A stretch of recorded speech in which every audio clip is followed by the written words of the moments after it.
everybody, whether you're on the East Coast, West Coast, or around the world. This is Coast to Coast. It's myself and the Philly sports guy. How you doing on this Wednesday, man? I'm doing fantastic. Taking number 2 from the Astros last night, 5-0. And you know what? It wasn't even a worry the entire game because we had 4 runs on a Nick Castellanos bomb in like the third or fourth inning, and it was smooth sailing from the rest of that time. Nola looked good. Our bullpen looked good. The Astros did not look very good. Well, we appreciate the assist because we're still not playing great baseball, but we're within striking range still, only 3.5 games back of the division lead. So if you guys can take care of business today and beat the brakes off them again, that would be awesome. Well, I think at the moment right now, it's what that the Astros are on a little bit of a swoon. So we're actually exactly the same over the last 10. We're 4-6. So we're not gaining any ground. We're not losing any ground. Actually, our whole division is kind of garbage in that way at the moment. Got you. Well, I will say that that at the moment, like as I look at this today, if the Astros were going to win a game, today would be the day because we got Taijuan Walker pitching.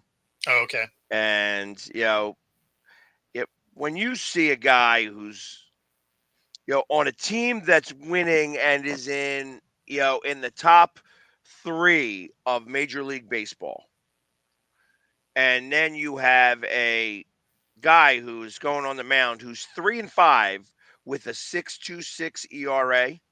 Yeah. It makes me wonder exactly why we can't get rid of him and go after Trevor Bauer. Especially with an ERA like that, because that is rough. Like you're giving runs away. That isn't people are battling through. Like, if you're over a 6, you're throwing meatballs. Now, the only thing that we have going for us in this favor is they're going up against Arrighetti, who is 6-11 with a 4.94 ERA. Okay. So, but the one thing I like about this Taijuan Walker pitching today is that in the day, for some reason or another, and he pitches bad, has a good outing. Okay. And it would be in that good outing, like right now. And I think the fact that it's an earlier start, you're going to have some shade that's coming across the. He's the Kirk Cousins of pitchers. If it's an early game, he's all right. But if it gets late, he's like, I'm tired. So I got some Cole's cash to spend. Not into this game. I mean, it's something. But I mean, ultimately, I think he's going to have a good game today. I said that yesterday. I think that the Phillies themselves are playing much better. Mm-hmm. It's like they got a little bit of their mojo back. But it was interesting. I have a friend within the organization, and it's interesting to hear the inside takes in comparison to some of the takes that I have on my own.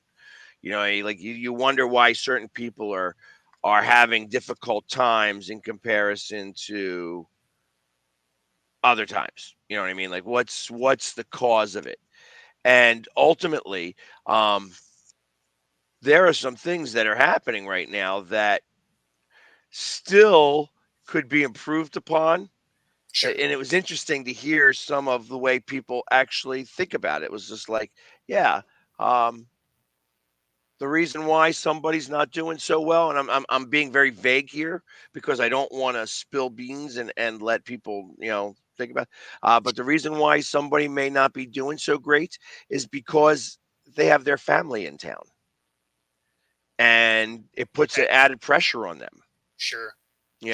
When I think of Nick Castellanos, interestingly enough, and I've said this out loud a number of times, that he plays better when his son's around. Okay. And as funny as that may sound, like he's a professional baseball player. What do you mean he plays better when his kid's around? But he is so engrossed into making sure that his son plays sound baseball. Like, and he's young, but he's like, these are the things that you need to do.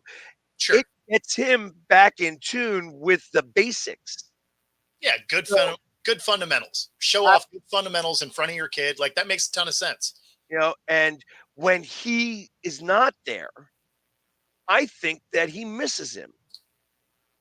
Sure. And, it's so funny because, when you look at Nick Castellanos in the beginning of the season, he was horrible. And he fixed himself, but I don't think he fixed himself. I think his family showed up. Yeah. Some people just need their family around. Some people can't handle their family around. You know Sure. what I mean? Their family puts a weight on them that they can't necessarily, they're not going to blame them. No, of course. But it's an added pressure that, It's a distraction. yes, that's probably best way to explain it. It's just, Yeah. it's a distraction, and that distraction creates certain situations Yeah. occur, and that's happening right now. So it was funny because I had somebody mention to me, they're like, "Yeah, I wish that I wish they'd go back home." No, I Yeah, mean, that's definitely a thing. I mean, some people's family, it either helps bring them up or it disrupts the flow of things. right. So I think that I mean, it's great that we are winning games right now, and that even with the people Especially that, these games. well, yeah, I know that you're very happy about these games, but I mean, when you think about this in the grand scheme of things, right now the Astros have won 4 of their last 10. Correct. So, Same with the Mariners. you guys need to do better. There's that that is a ridiculous understatement. So that actually brings up the batting issue that is this team, and obviously we've talked about how I didn't think that the guys they went and got was really worth the effort because they brought in similar stat lines to what it is they had, but it was funny because I was talking about the way that the Mariners have really been unable to make contact. Right, they're just the bats are as cold as they could possibly be. Julio is one of his last 25 at bats, which is a batting of 40. Right, not a 140. That's an 040. Right. Right, that is rough. So it was funny because this guy on TikTok decides to jump in and be like, "Oh, it's because that ballpark is hard to hit," and it was such a dumb comment that it made me laugh and I had to bring it up. Now, if we were talking about home runs, that would be absolutely correct. The dimensions of Safeco Field are as such that it is a harder stadium to get it out of. It's not impossible, but it's harder, right, than some of the other stadiums around the league. What that means is there's more outfield to drop a ball in because the dimensions are bigger. If it's harder to get it out because the distance is longer and the field is wider, then that means there's more green area for a ball to drop, right? And then when we're talking about them leading the league in strikeouts, right? Ahead of last night's game, there were 1,350 strikeouts, which is a lot. The next team, which I believe was the Rays, I could be wrong, was 65 strikeouts less, right? So that's a couple of games on its own, right? And then when you look at the bottom 5, like the next 4 behind the Mariners are in the 1,200s. After that, it's 1,100s and less, which means outside of the bottom 5 teams, the Mariners are a couple hundred strikeouts more than bad teams. Like we're not even talking the upper echelon of the teams here with good batting averages. We're talking about teams that aren't good. They are significantly worse than. All right, so here it is. Here are the top 5 in Right. strikeouts Yep. for the MLB. Seattle Mariners with 1,367 strikeouts. Okay, so that means they had a lot of strikeouts over the last couple of days. 133 games. So they are striking out 10 plus a game. Yes. That's why the team batting average is so close to 200. Like they're barely making contact. So we can't. 215 is what they are. Oh, so it's gone up because it was 211 about a week ago. So Okay. so someone started making contact, but at the end of the day, like, you can't make the argument that the field is hard to hit it out of because they're just not making contact with the ball. I don't care what stadium you are in. You should be able to make contact with the ball. Now, maybe you're hitting it at people. Okay. I can get with that, but you have to make contact, and they're not even doing that. And it's not like it's a all or nothing batting order where it's like New York, where they're going to strike out a lot, but it's because they're hitting bombs. Like, they're middle of the league in home runs. They're not exactly tearing the cover off the ball here. They're just not making contact at all. So but I'm gonna go a little bit further here because there's something that as I'm looking at this, there's something that I'm seeing here that makes sense to me that will play out here in a minute. Sure. So ultimately, the next one down is the Colorado Rockies. Oh, it's the Rockies. Okay. With 1302. The Red Sox have 1283.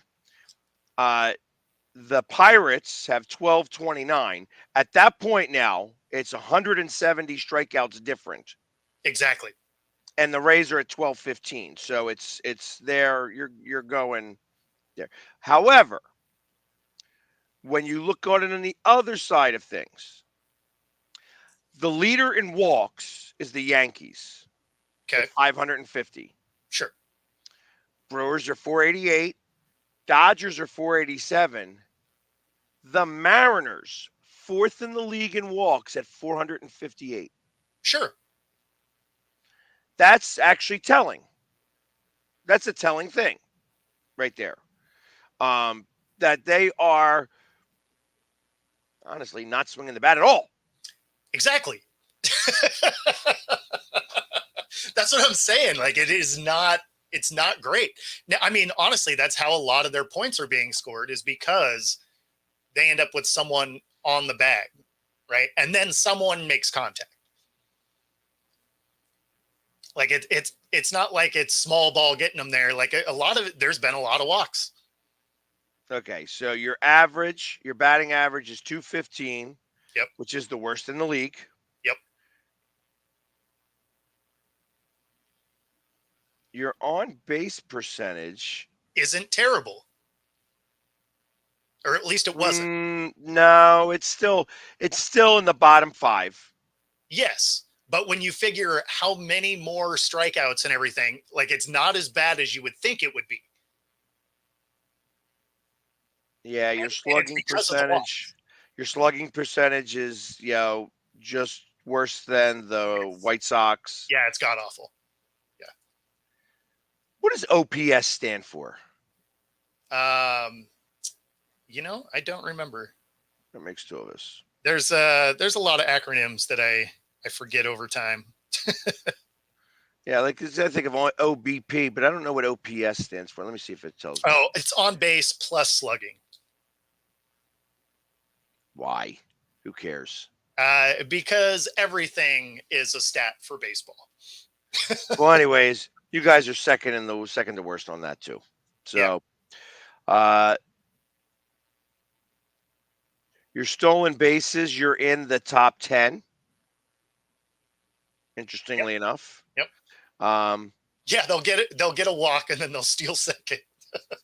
So the Reds 100% understand that they are a team that steals bases. The Washington Nationals lead the league in stolen bases.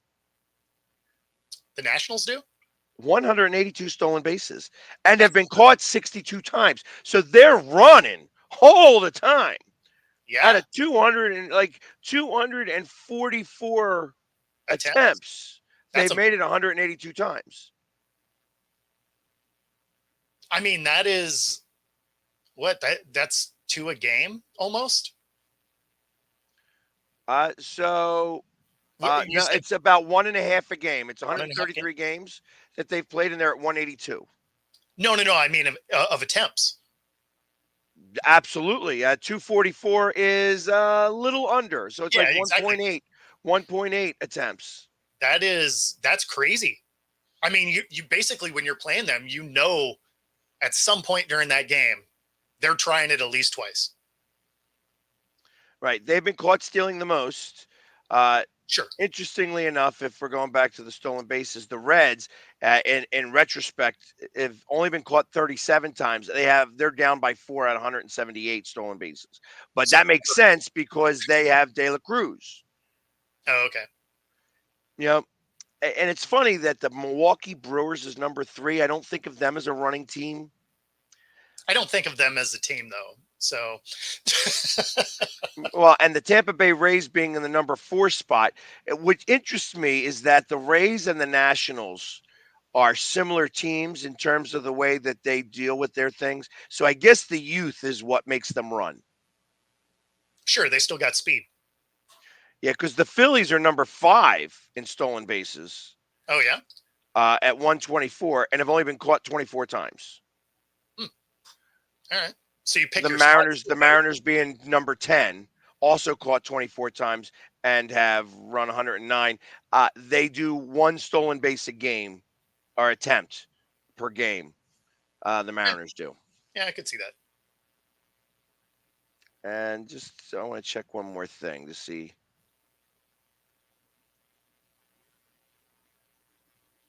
The Mariners have had the least amount of at bats. Well, yeah, because if you're going 3 up, 3 down, there's no sustained innings. It, and the other thing that it's frustrating with the Mariners is a lot of their runs come in bunches, right? Like they'll be bad for a few games. They'll collect 2, 3 losses, and then they'll light up a scoreboard with 10 runs. And so when you look at the point differential, it's not as bad as it probably should be. Wow, you guys are you have 29 less hits with less at bats with 29 less hits with 40, call it 40 less at bats and one more game than the Chicago White Sox. Yeah. No, the fact that we're anywhere near a division lead is amazing. And See, and a testament to pitching because that's the bats exactly it. are offering absolutely no help. Yeah, this is just batting. So, yeah, because when you start putting pitching, I got to imagine the pitching. The Mariners have got to be up towards the top of the league as well. Yeah, they'll be a top 5 pitching team, which is the only So, reason they are a 500 team because your pitching is near the top and the bats are as bad as they can be, and you average that out, and hey, you're a 500 ball club. Because then sometimes those 2 runs that you happen to get in is enough. It makes you feel right. bad for the pitchers, though, because they are collecting L's on their record that they shouldn't. Like there's been plenty of games where they give up 1 run, have an awesome outing, and collect the loss. So here you go. Here you go. Best ERA is the Mariners. Yep. Followed by the Braves at 365 and the Phillies at 366. Those are the top 3 in pitching. Is that true? No, I'm looking. The Mariners have given up the least amount of hits. Yeah. Yeah, because they lose a lot of games, like 2-1 or 2-0, And the least amount of runs. Yeah. By 9. Okay. Like there's 9. It's 9 runs that they've given up 505.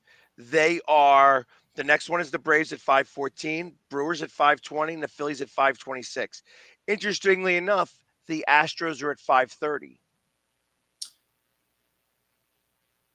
Yeah, I mean, I could get with that because their pitching has gotten better as the years gone on. Right, and then it's you guys have given up the most amount or the least amount of earned runs. Mhm. You know, at 458. So it's let me see how you guys have done in Yeah, strikeouts. imagine if this team had competent batting, like not even great, just like league average type of stuff would have been fine. Yeah, and you guys are ninth in strikeouts in the league. Yeah. You have the best whip and also the best average opponent's batting average against you. Well, and that's Followed by, interestingly enough, followed by the Houston Astros. huh, That you guys are when you're pitching, you guys give up 223 average. The Astros give up 229 average. well, and see that's the thing that is crazy about this. So, you know, one of our best pitchers, Logan Gilbert, right? He has a point .9 whip, right? And it was actually a little bit lower than that.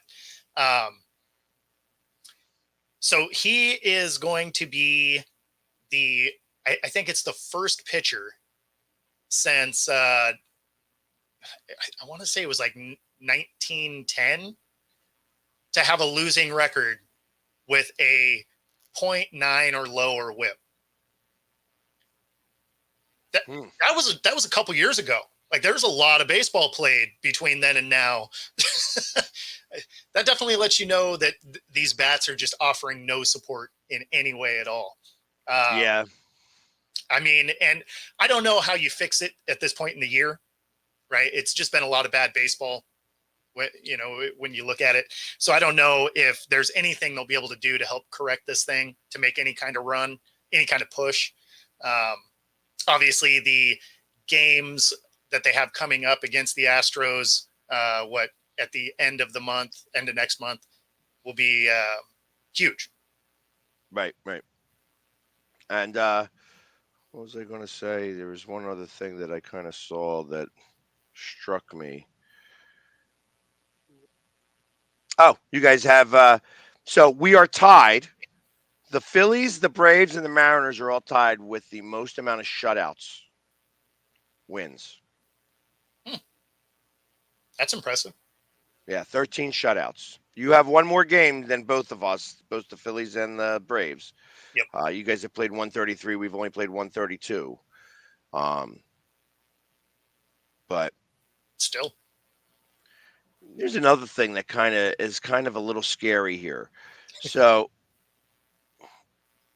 uh, save opportunities, saves to save opportunities. Seattle Mariners had 49 opportunities. They've saved it 30 times.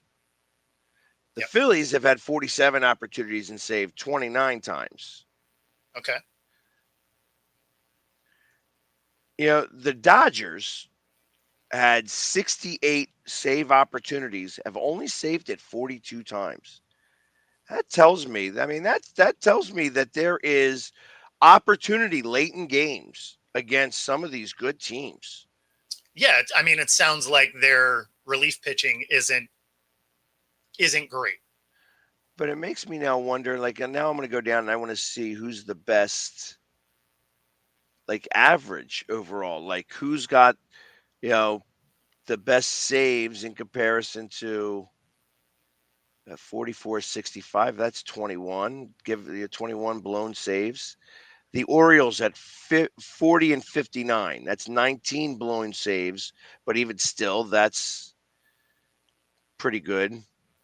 The Rays have had 62 opportunities and have done it 42 times, so they've lost 20 times there.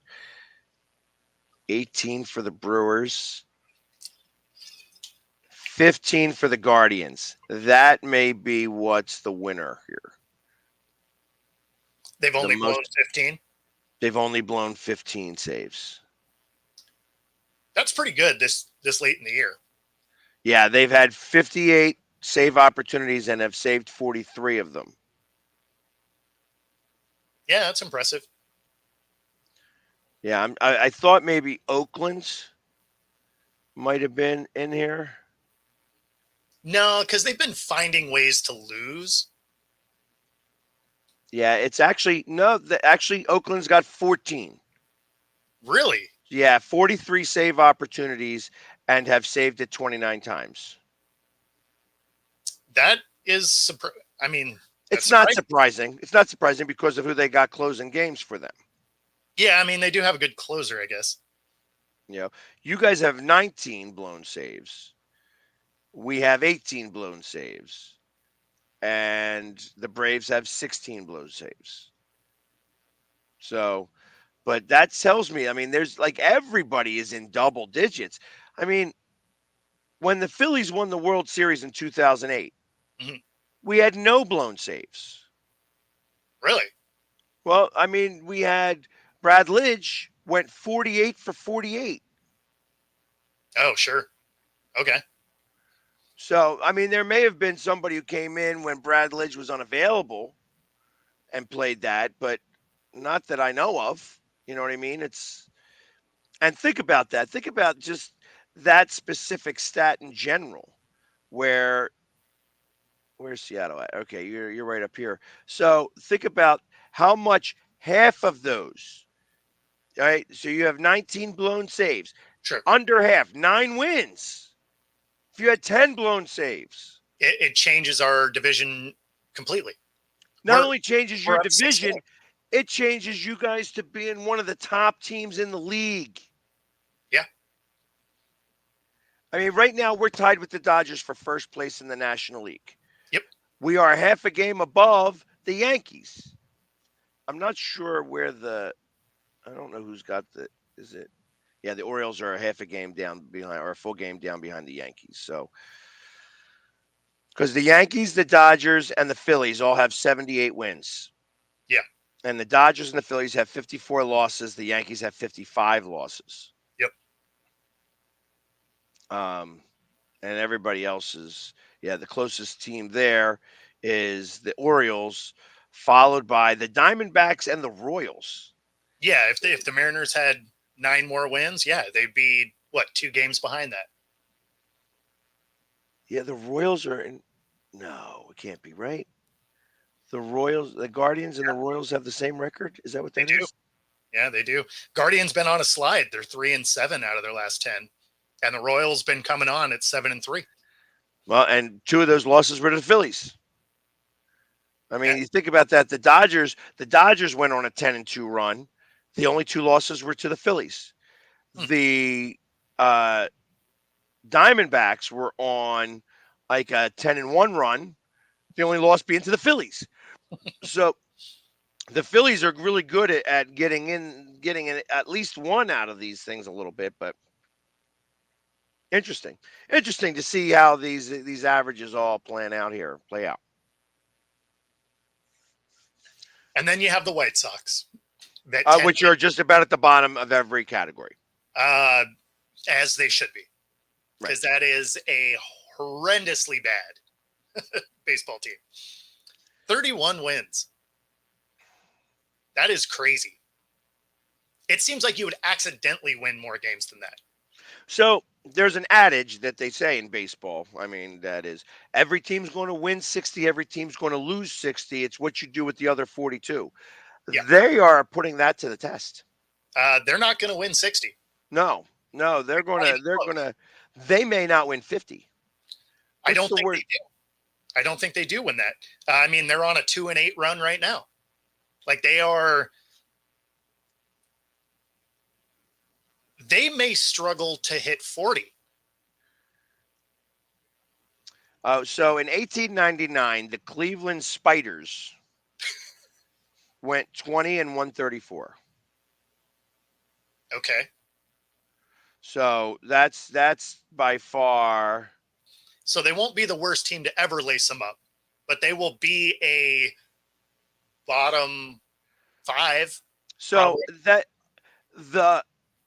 wow, the worst teams ever in baseball. That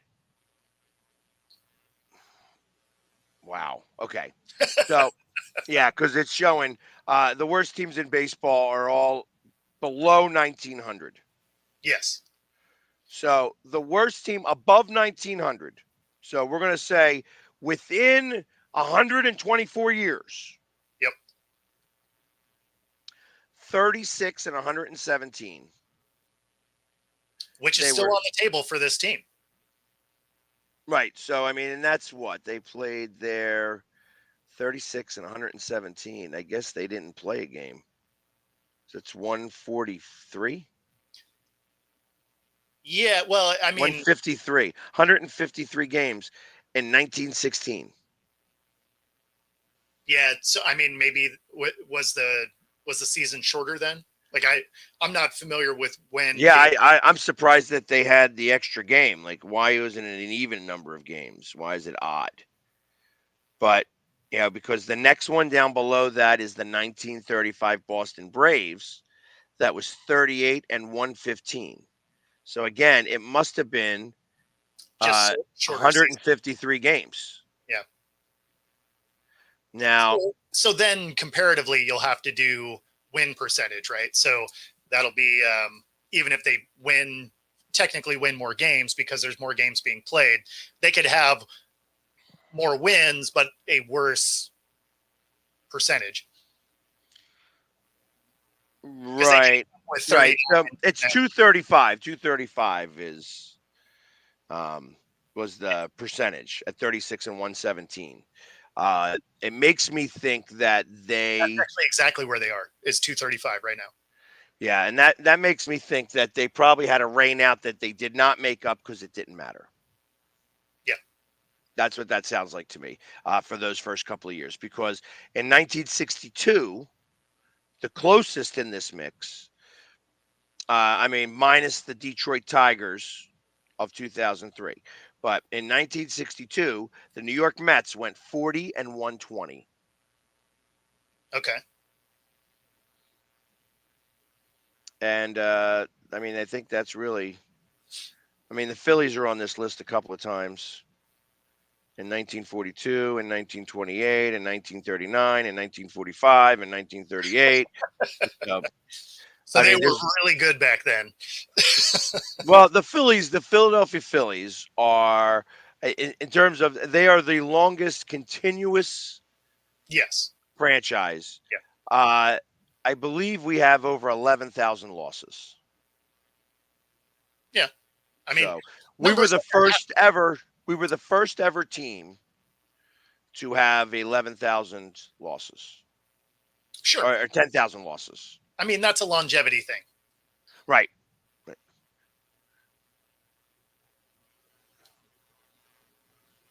Yeah. And now I'm checking that in most losses in MLB history. Let's go with I that. mean, those White Sox though, they're on pace to potentially be one So of the most amount of losses ever in a season was 120.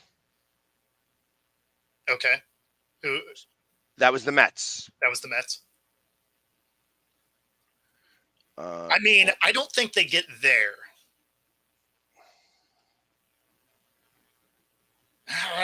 Yeah, I can't even say that confidently. Like this White Sox team is just so bad. right. Like I mean, what, they got to lose 19 more games to tie that, and there's 30 games left. So they'd actually have to play better baseball to not hit that. Like they'd have to, because if they were sticking with the 235, then they will have more than 120 losses Got you. with 30 games So left. here you go. In fact, with 30 So games left, they'll also have the worst. They'll have the worst record since 1900 if they stick with this percentage. That's impressive. Yeah.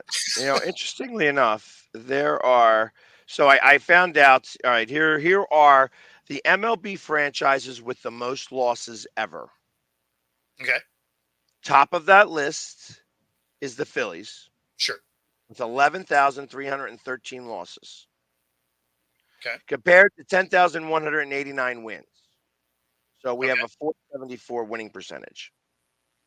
The Atlanta Braves are second on this list with 10,936 losses, 11,096 wins, Hmm. with a 504 winning percentage. Okay. The Pirates are 10,802 losses and 10,825 wins, and they got a 501 average. Hmm. Here's a big surprise to me because they've stunk for so long. The Cubs have 10,754 losses, but 11,310 wins. Really? Yeah, they got a 513 average. That I would have never guessed that. I would have thought they had a losing average. And they are not the team with the most amount of wins either. So the in second place uh, of the most amount of wins ever is the Dodgers with Okay. 11,412, and they have a winning percentage of 532. They have 10,057 losses. Hmm. The Giants lead in all of baseball the most amount of wins of all time. Wow. They have just went over the 10,000 mark. They just hit their 10,003 right now, and 11,527, Hmm. a winning percentage of 535. Crazy. Interesting. Huh. Interesting stuff. Who's got the most amount of hits of all time? The Cubs. Hmm. Most amount of runs of all time? The Cubs. I mean, that would make sense. Yeah, I guess so. I mean, just because they've been around a lot, but Yeah, I mean, it's funny. I just wouldn't have thought that they were that high on the list, only because I only ever remember them being bad. me too. Me too. That's kind of what I was getting at. Interestingly enough, if the Phillies have the longest, I guess this has to include playoff games because the amount of games here, the Cubs have the most amount of games played in this with 22,225. Yeah, so probably does. Probably includes playoff. So they would have had to make the playoffs a lot and lost. The Braves are second with 22,186. Reds have 21,808. Pirates have 21,767. Giants have 21,693. And the Phillies are in sixth place at 21,617.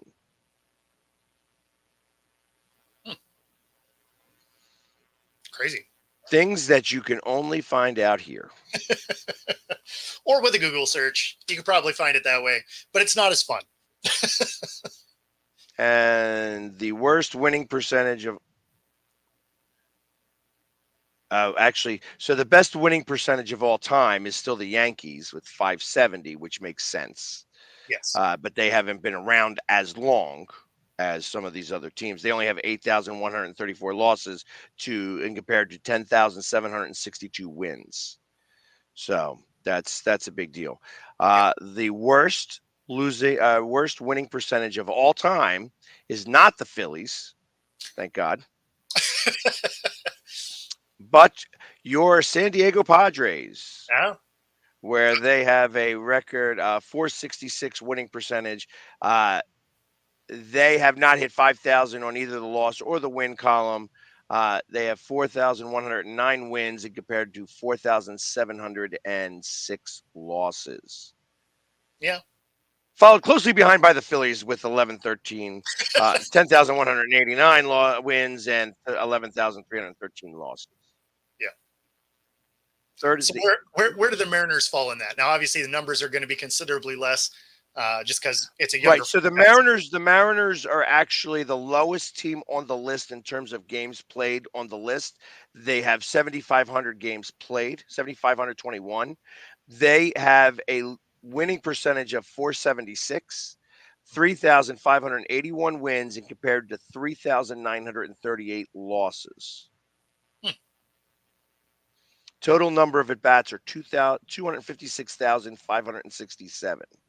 I mean, it makes sense that those numbers would be down because when you go 3 up, 3 down, you don't get a lot of batters. That is correct. You guys are tied, interestingly enough, with the Texas Rangers, Yeah. who have 4,800 wins and 5,289 losses. And yeah, there's a lot of, like the Royals are right over top of you. They have a 477 average, but they have 1,300 more games in Sure. comparison. You know what I mean? The Padres having 1,300 more games also have a worse record. So you're not the absolute worst. No, I mean, we've had some decent years. None that got hardware, but we've had some decent years. Yeah, so interesting stuff. Absolutely. So, switching over to football, there was a ESPN did a poll of active players,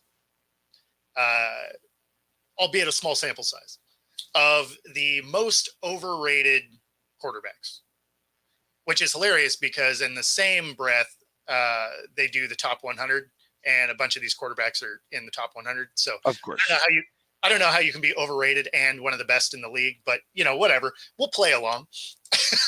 So, topping that list at number 1 is Josh Allen, and I find that interesting, being as everything that team does goes through Josh Allen, right? Like I want to say it's 90% of their scores are with him involved, right? Whether he's scrambling, throwing, whatever. So, I mean, it's hard to say that he's overrated when he is the scoring of that team. But, right. Whatever. The second spot is a tie with Jalen Hurts and Tua. Tua, I get, because there's a lot of hype and we just haven't seen a lot of production. Jalen Hurts, that one seems interesting to me because he's been to a Super Bowl. He's had postseason success. Should have been the MVP of that Super Bowl in a losing effort, but they don't do that anymore because they're not going to have him. They're not going to have him do a commercial. Hey, you just lost the Super Bowl. What are you going to do now? Right. I'm going to Disney World and get the freak out of here. That ain't happening at all. That's right. I mean? If you're on the winning side, you get a Corvette, but we're going to give you a Ford Focus because you're on the losing end. Yeah, no, it's so that one I thought was misplaced a little bit. Like the Tua angle on it, I get it because there's so much hype about him, and we just haven't seen the production yet. Does this not seem like a setup for him to win MVP this year? I mean, I could see them pushing something like that. I could see that. Everybody talking smack. I mean, how about the guys from First and Fuck? You know what I mean? Because I can't stand that one guy who's just, you could tell he's never played football before in his life, but he likes to flap his gums all the time. Sure. Talking about how Jalen Hurts is just way overrated. You know who's way overrated as far as I'm concerned? Has all these yards and all these touchdowns in meaningless football? Dak Prescott. Sure. He's got a lot of that, but they're not going to give him those flowers because he's a Dallas Cowboy. And all these haters are Dallas Cowboys fans. Well, and the thing that's funny is that guy did not make this list. No. Neither did Kirk Cousins, who you could definitely make the argument is overrated. Yeah. Let's put him in the limelight, and then all of a sudden let's see how he plays. Yeah, exactly. Absolute trash. So we roll into the third spot, Justin Herbert. This one makes sense. Only because he hasn't made the playoffs. Done anything. He hasn't done anything. It's all on potential, right? Like he has the tools in his bag. We just haven't seen him use them, right? And a lot of that you can attribute to the fact that they had horrendous coaching that did him no favors. They'll say, oh, he hasn't done anything in the playoffs or got to the playoffs, whatever. That's not on him. I mean, they don't call the timeout. He would have went. Who knows what would have happened then? So I can't say that it's all on him, but there's a lot of hype about him. And given the circumstances that he's in, we haven't seen anything out of it. So I can give you, I can at least kind of understand the position of this one over someone like Jalen Hurts. So then in a very similar vein, number 4, Trevor Lawrence. Same kind of thing, right? Is we haven't seen him actually do anything. But he did win a playoff game. He did. But, at the same time, he has the ability to just be running and fumble the ball without getting touched. So, I mean, like there's elements that maybe the hype is a little bit more than what we've seen on the field yet. Not to say that he can't do it, but as it sits today, there's a lot of hype around Herbert and Lawrence that I don't know that the gameplay has lived up to. So then number 5, this one I would have had way higher on this list, maybe number 1, in Deshaun Watson. Because for some reason, people still regard him as that guy that was with the Texans that balled out before all of this crazy stuff and just a lot of bad football. For some reason, people are like, oh yeah, he's going to be that guy. And it's like, we haven't seen that guy in 4 years. Yeah. I see on that list, like taking out the fact that Hurts made it to the Super Bowl and has won more playoff games than every other quarterback on that list. Are you going to say, oh, well, he won it because of the rest of his team? Are you kidding me? Well, it's a team sport, so that's always how it works. So I'll be honest. It sounds to me like whoever made that list wanted to make sure that they got the Philadelphia market involved, and that's why they put him up there. That's it. That's clickbait.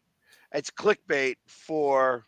So then at 6, you have a tie yet again of Kyler and Brock Purdy. Kyler Murray should be up on that list much, much higher. No question. Brock Purdy, again, I can't put him on that list. Me either. Not enough sample size yet. And he's maximized his opportunity. I don't know. I don't know how you can say that's overrated. I mean, do I think he's a league MVP? Who wrote this list? This was ESPN. This was ESPN. And the people that voted on it. So ESPN asked the question. It was active players that put these names on it. Okay. So ESPN didn't say, hey, what do you guys think of this? It's, here's the question. What's your answer? And these were So, you know what active players also said? They also said that Philadelphia was the most annoying fan base. Well, I remember because they made that. ESPN put that out there after we beat the Chiefs, and they used my picture. That absolutely happened. ESPN's like, and this is their ringleader. That's exactly it. It literally the next day it came out, and I got tagged and everything, and I was the first one to make the post. I'm like, hold on, ESPN asked players. This is players. This was active players. Okay. Who is the most annoying fan base? And the Eagles beat the Cowboys by a little bit. See, that doesn't make any sense. Well, no, it does make some sense because Philadelphia is tough to come into. As an active player, it's still tough to come into. Sure. And even if, like, when what's his face came, not Nick Bosa, who's the other Bosa? Joey Bosa came into Philly. We were busting his chops, and he wasn't even playing. He was just coming to see his brother. You know what I mean? So, yeah, and I was the first one to make the video. It says, hold on. The NFL just said that Philadelphia fan base is the most annoying. Winners. We are winners because we need to. That's what I want. I want us to be the most annoying fan base. I want them to be annoyed that they're coming to Philly. Yeah. That makes me feel better. That means we're winning. Sure. And I said it. I took that as a badge of honor and was very happy to be the man. Yeah. Yeah. Now, to add context to this list, which basically negates it altogether, but it was funny the way that it came together, is they interviewed 103 players. That is an incredibly small sample size. And none were from Philly, I'm sure. Probably not. No, they 103 were. players. I'm 103 assuming. active players. They took both the Chargers and the Rams. Yeah, I'm gonna go with. This was probably at either their Charlotte location, right? Like I'm sure this is right outside of one of the ESPN facilities. So is either outside of Charlotte or is outside of LA, right? LA or New York. I mean, isn't ESPN in Connecticut as well? It is. Yep. They do have. So I mean, I can imagine that they just said, "Oh, okay, let's ask the Jets and the Giants, Exactly. and then let's ask the Rams and the Chargers." Pretty much. And nobody cares about Carolina, anyways. I mean, there's nothing to talk about. Like you don't even know if Bryce is overrated because he got murdered. So Right. yeah, no, it again, such a small sample size, like it doesn't really matter. But it was interesting the names they put on it and the names that weren't on it, because some of the names that you would think absolutely should be there would be a Kirk Cousins, who, as long as it's a midday game, balls out. Right. If the lights turn on, whew, man, it's a problem. Or Dak. It looks like Christmas presents are coming out. The first one we're mailing in is any wins that we ever were going to have. We're just like, we're going to give those to everybody else. We're going to collect these L's. So, I mean, those guys seem like they would have been on it. Some of them make sense, like Watson, Tua, Herbert, and Lawrence. Like those ones make sense. But like, I don't know how you hate on Brock. Like all he's done is come in and do exactly what he was asked. Like, I don't think he's an upper echelon, Brock has only done two things. Let's say he's gone to the NFC Championship game and got hurt. Yep. And then went to the Super Bowl and lost. Yeah. CMC is that entire team. He was the one quarterback in the team. Come on now. It's like, this is what I'm talking about. Exactly. Like, listen, I don't think Brock is the end all be all of anything. No. But I don't think he's overrated. I mean, I think he is exactly who we think he is. Yeah. He is perfect for their system. Right.